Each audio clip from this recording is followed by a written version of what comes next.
Hello and welcome again to the winners, and what a program we have for you this week, with a further look at the candidates for Mark and Goal of the Year, and announcing our competition with a chance to win a trip to the MCG to see the grand final. And I hope you can hear me this week through this rather heavy cold. I was quite pleased about getting through the winter without one, but sure enough spring came and here it is. And of course this week we also have semi-final time, and we'll be featuring the best of the two games. At the MCG, the clash of last year's grand finalists, Carlton and Collingwood, one of them to bow out in fourth place, and what a final it proves to be.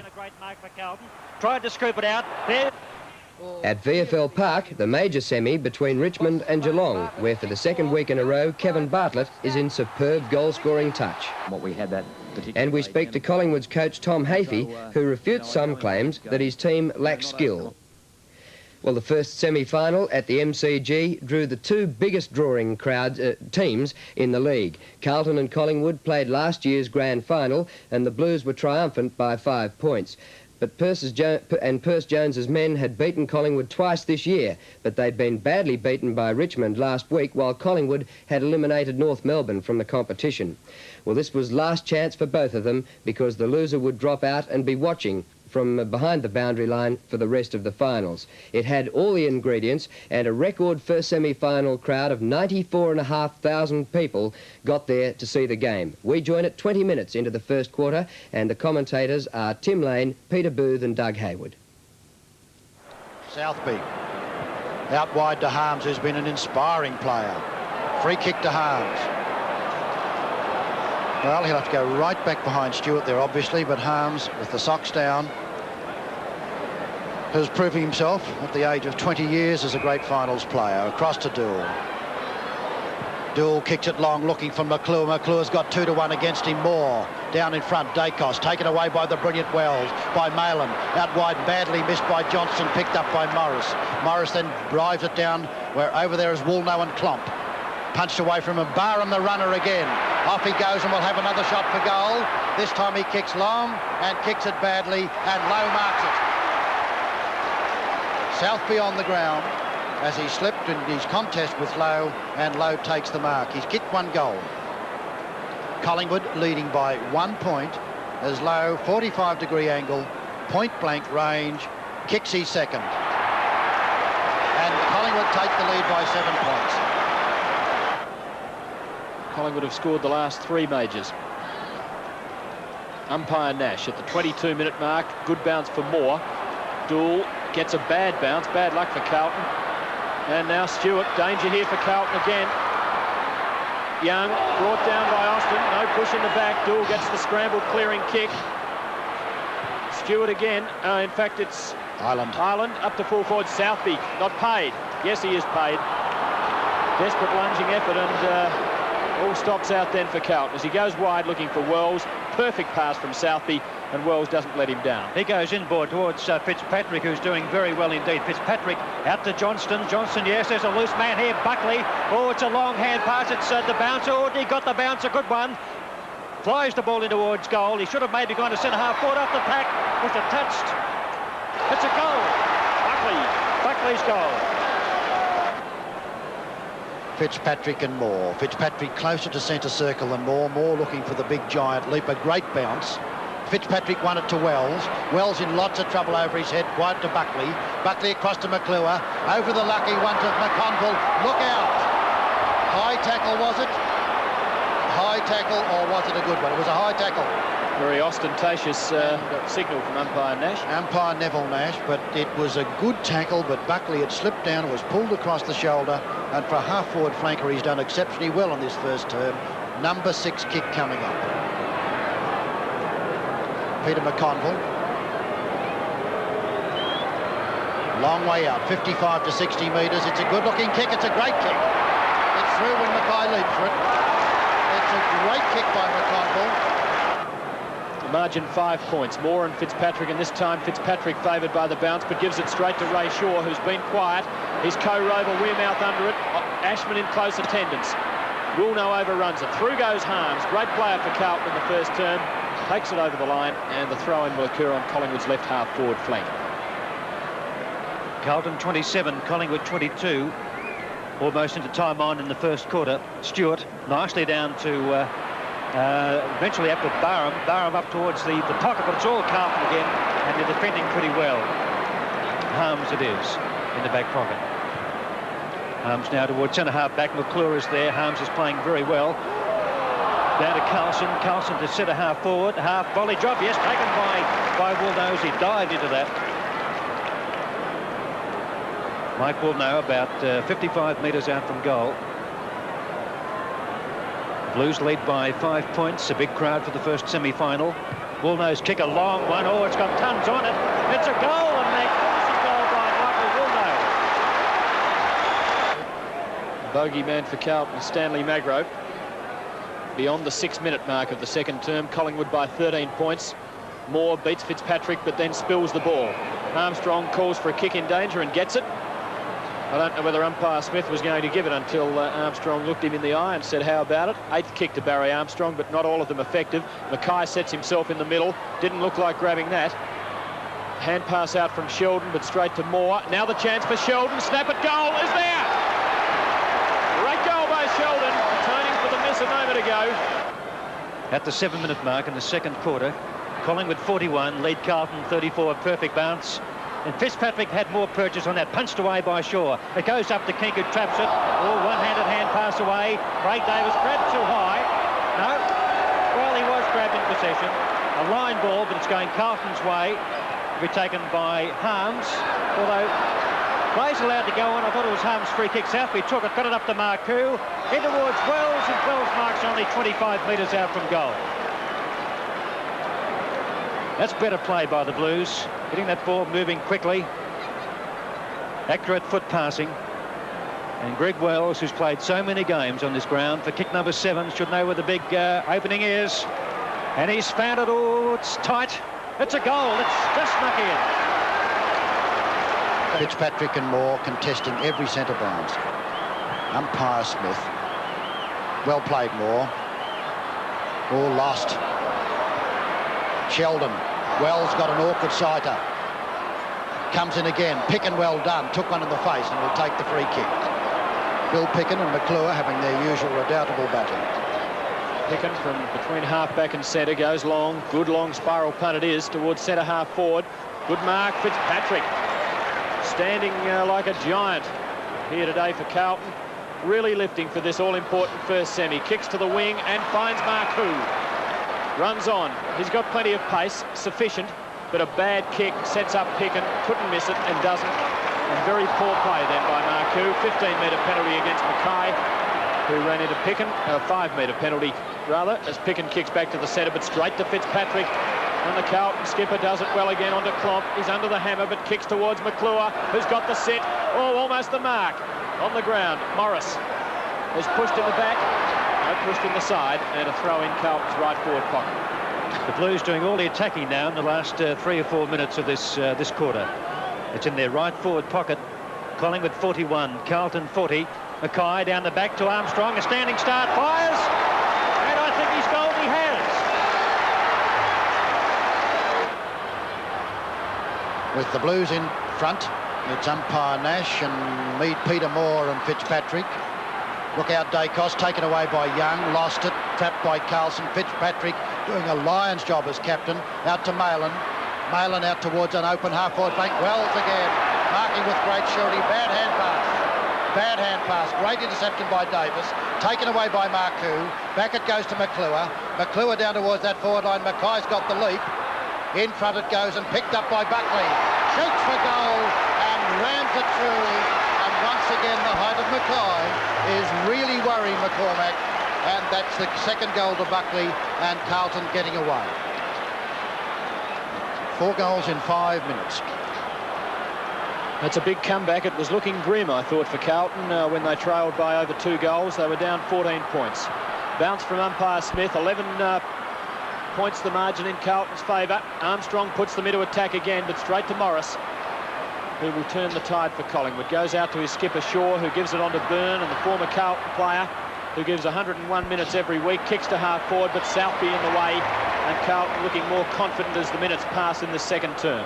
Southby up towards half back, and the mark taken by Buckley, and the umpire Nash is down. Umpire Nasty's up and about. Craig Davis was the play, went over the top of him. Back with the action though. Wells, a nice one. Armstrong into centre half forward, down to Mackay. The chipping against Marcoux. It was certainly meant for Mackay, Pete. 20 metres out directly in front. Alex Marcoux. A bullet-like pass. This will be kick number 5 to Marcoux, and it'll make, if he gets it, Carlton's 5th goal in almost as many minutes. Marcoux fires and misses. Are behind. And possibly that was the easiest shot of the whole lot. Alex Marcoux. Peter McCormack looks for the brilliant blonde, Peter Moore. Fitzpatrick shoulder to shoulder as usual. Behind, good mark. McConville took it. Fitzpatrick takes the free kick once again out to Klomp. Klomp will send it down the Mackay direction. McCormack, Mackay. Well done in front, Picken. Moore could have taken a free against Mackay. The goal has been kicked but will not be allowed, and Peter Moore takes the free kick. Very poor tackle by Mackay as he just conceded a free kick without a struggle, really. And with Carlton's little men doing well at the moment, they want to keep the ball in play. More kicks towards the wing. Barham, spectacular attempt, backed up by Kink, who kicks it towards half forward. Well done to Woolnough. Nice pass, but Woolnough could do nothing but flick it over the line. And the throw-in to take place, a shade on Collingwood's attacking side of centre wing. Stewart coming down from centre half forward for the throw-in as Peter Moore has a bit of a spell. Fitzpatrick tries to flick it away. Young, that's about his first touch for the match. Dacos. Klomp fends away. Shaw goes in. Southby playing a cool game. Buckley. Picken. And good shepherding by Magro to allow Picken to take that mark on half-back flank. Plays on. Carlton. Young's got the cylinder now. Flicked away by Carlton. Which way will it go? The ball rebounding. Kicked away by Ashman. Oh, Wearmouth. Got a bad bounce. He wants support. Yes, gets a call, but trouble. Oh, Ireland, high tackle, but he plays on. Long kick by Ireland. It might go through. Oh, it has. Oh, great goal by the Collingwood halfback flanker, Andy Ireland.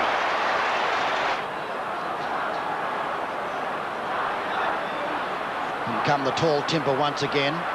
Moore got there first. Kink, oh, strong, tough.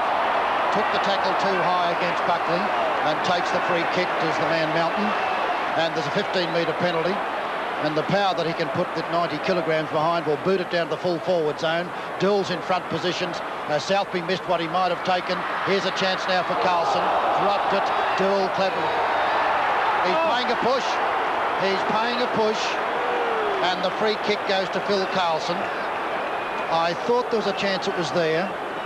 The tackle was a bad one because it was a push, because Carlton looked as if he should have been penalised for holding the ball or dropping it. Nevertheless, there's the free to Phil Carlson, who kicked 4 goals last week.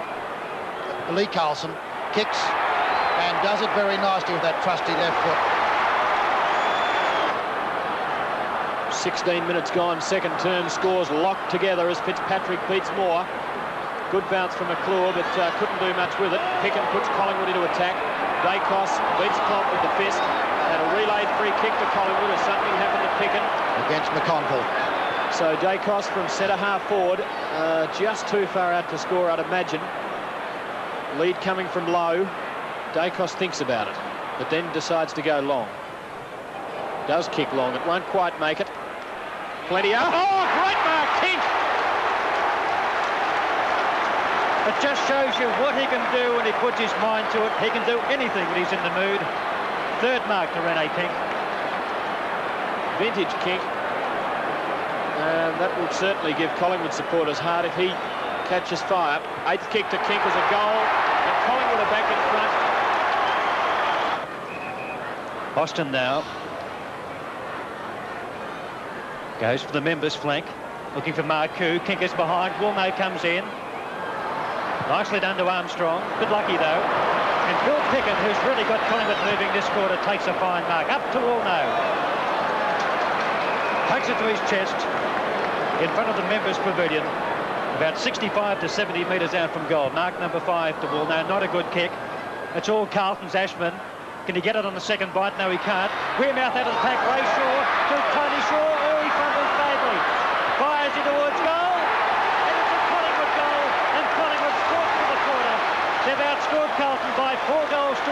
third quarter. Kink been a magnificent player.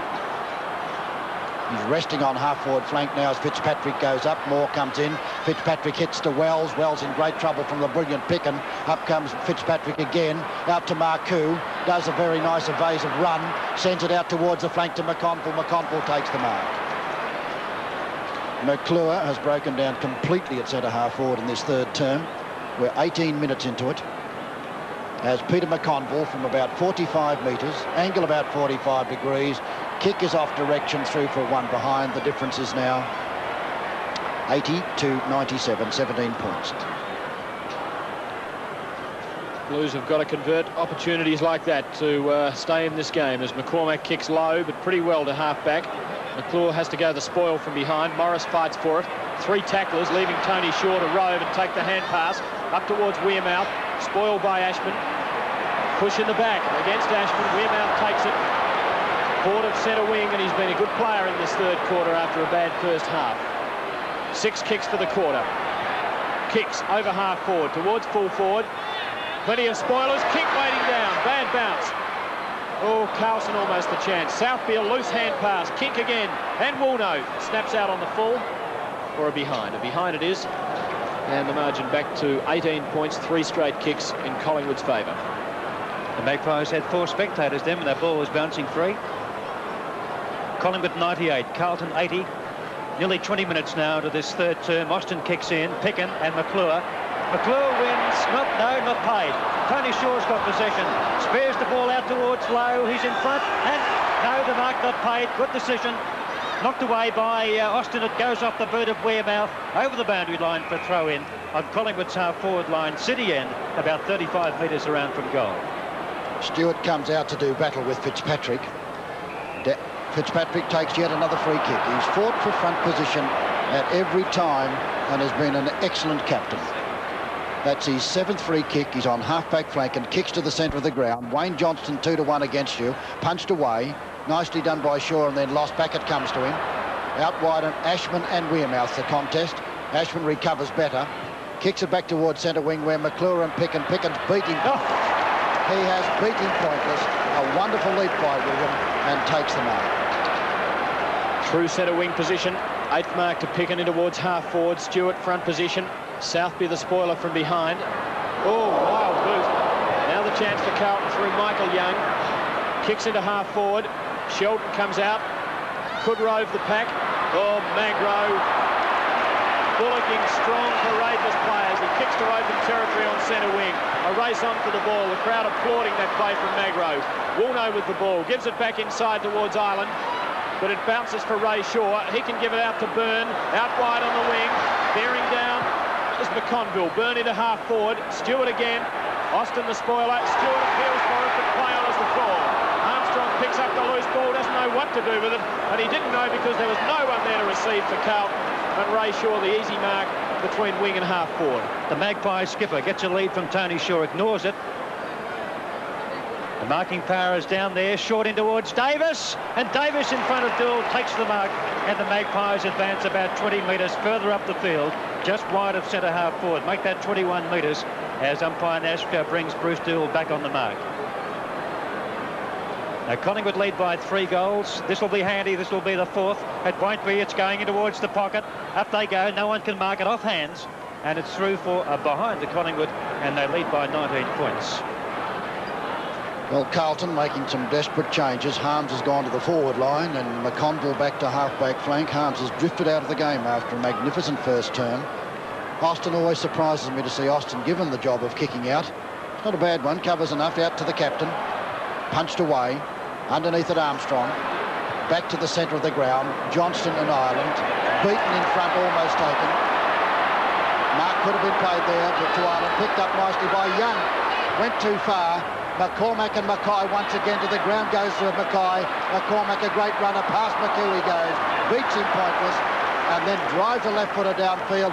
Wells in trouble, runs into trouble, down he goes, follows on, screws it back and gets it back to Sheldon. He is met by another great Collingwood tackle, and the left footer goes, an awkward bounce for Molan, hit by Tony Shaw.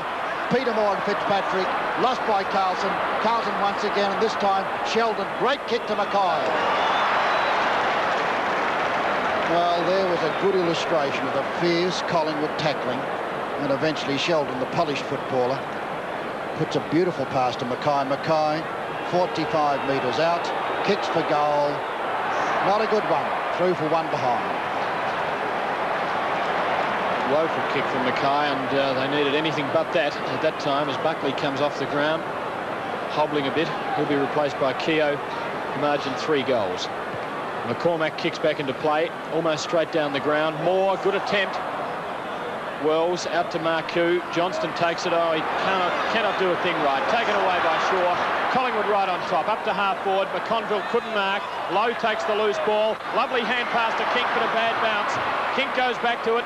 Breaks away with strength. Snaps with the left boot. And has put it through for a miracle goal. A great goal by Kink. Third goal. 24 minutes into the third quarter. The Magpies lead by that margin. Young, and they're getting it out of the centre easily. Tony Shaw up towards Wearmouth and Ashman. Ashman the front position. Barham gets it across towards Davis. Oh, this is danger for Carlton. Davis, oh, luckily for the Blues. Oh, he just finds it inside the line for a throw-in Collingwood's right forward pocket. And that looked very likely for Collingwood for such a long time until that missed kick by Craig Davis. Stewart will do battle with Southby. Davis behind. Keogh on now. Duel. Oh, not a good hand pass. Here comes the incredible Hulk again. A great one to Wearmouth. In he comes for a left foot snap. Decides to hand pass. Barham shoots and does it. Carlton 3 kicks behind as Austin kicks long. McConville versus Woolno from behind Morris. Rove by Armstrong. Bad hand pass. The Blues wasting possessions. King, did it so easily. Kicks long with the left boot up towards full forward. Dool and Davis again. Dool the spoil, but waiting down. Dacos, open goal. Down the glasses. Collingwood 120, Carlton 96. Midway through this final term, 15 minutes played. Fitzpatrick got a bit more purchase on that. Oh, Keogh was a sitting duck. The ball, he had to wait for it to come down. Pouncing on him was Ireland. Good umpiring. Ireland wants the free kick, but it certainly wasn't on. Central bounce again. Moore and Fitzpatrick. Moore won it. Keogh intercepts it. Kicks it out wide. Almost taken there by the brilliant pick, and here comes Morris to help him out with it. Morris boots it downfield. Lowe's in position. Behind. They outmaneuvered each other. Lost it completely. And Davis comes running in to accept a very nice, easy chest mark. That's Craig Davis's third mark. He kicked 88 goals in season 1979. Comes in and shoots for goal. And that's really sealed it now. Well, Collingwood went on to really blitz Carlton by 50 points. The Blues actually led by 2 points at half-time, Collingwood by 22 at three-quarter time, but eventual winners by 50 points. So last year's premiers, Carlton, out of the competition. For Collingwood, Barham and Lowe each kicked 4 goals, Stewart and Kink each 3, and Dacos 2. For Carlton, Mackay 5, Sheldon 3, and Jim Buckley and Armstrong each kicked 2 goals. So Carlton having finished second at the end of the home and away games, out of the competition. Collingwood having finished 5th, still in there, and, well, perhaps a chance of going on and winning a flag and being the first team to do so from 5th place. The feelings of the two coaches after the game would have been totally opposite. For Perce Jones, the end of the season, and he couldn't do for the Blues what Alex Jesaulenko did last year and take them to a flag. Tom Hafey's still in there, and the Magpies, chances of being the first team to go on and win from 5th place. Hafey talked to Peter Booth after the game about their performance against Carlton. I think all Collingwood people would be very pleased with the way our fellas fought. When Carlton got those 3 goals in front during the second quarter, we possibly could have crumbled, but to the players' credit, and this is a way that they have played, you know, particularly this year, is to keep on fighting, and you know, we've come out on top. That's a great ingredient that the Magpies have now, that they really try all day and keep on fighting and never, in fact, give up. No, I think that most people would say that about our side. And probably another pleasing feature that a couple of the boys who were stars last week didn't reach those great heights, but other players put in, you know, and I think that, you know, this is to their credit, of course, and, you know, unfortunately everybody's not going to play their best ever game each week, but as long as they keep on trying, I think this is the thing that we're trying to get through to our players. A couple of league coaches in the last week or so have come out and said, in a friendly sort of way, that Collingwood is not all that talented. Now, how would you answer that? Well, I don't quite agree. I think they do a points basis, don't they, on some of the players, and that's how they've come up with this tabulation. Yeah, sure, I understand what they mean. But I don't think that's completely true. I think that we've got quite a lot of skill and ability in our side. But, you know, I don't think it means a great deal because it is a team thing and there's 20 players and we've got to play as a unit. And these are the things that I try and instruct our players to always remember. Some of the high spots today, Rene Kink with a lot of kicks, Craig Stewart taking over very well at centre-half forward, doing some good ruck work up there too, although he gave away about 9 free kicks, I think. Yes, well, that was difficult to explain. But Craig did play very well. It's unfortunate that Alan Edwards couldn't play, of course, and he's in hospital. I know it'll cheer him up immensely that we did have a good win, and he'd be interested to know how well Craig did play at centre-half forward. But he played very well centre-half forward the week before, you know, when he did play, his last match actually. So he can play the position, and we just got to hope that he continue on, you know, over the next couple of matches, Peter. The two bogey teams of the 70s for Collingwood, North Melbourne and Carlton, they're out of it. You have new opponents this year. How do you feel about that? I hadn't had a chance to think about it a great deal. We play up at Waverley next week, and our record at Waverley has been fantastic. We played poorly against Geelong, down at Geelong, but in answer to that, I think our side's an improved side. I think our personnel are probably a little bit better than what we had that particular day down at Geelong. And so, you know, I go into the next game, you know, not overconfident, but realising that we'll put up a better showing than what we did against Geelong, you know, a few weeks back. Well, Tom, the program is called The Winners. You are the winning coach of today. But for Carlton supporters throughout Australia, how would you sum up their second half performance? Did you expect them to fade as much as they did? Oh, I prefer not to talk about the other side. All I know is that they're a difficult side to beat. They've beaten us twice throughout the year. I don't know, that's some sort of an omen, but we've had trouble with Carlton over recent years, and all I can say is, well, you know, they went down fighting. I think we'll leave that for Percy Jones. And I wonder what the future holds for Percy Jones, having bowed out now and finishing in 4th place after last year Alex Jezelenko took them through to the flag. I wonder whether, after all the turmoil that happened over the summer, whether Percy will keep his job for next year in his 2nd year of coaching.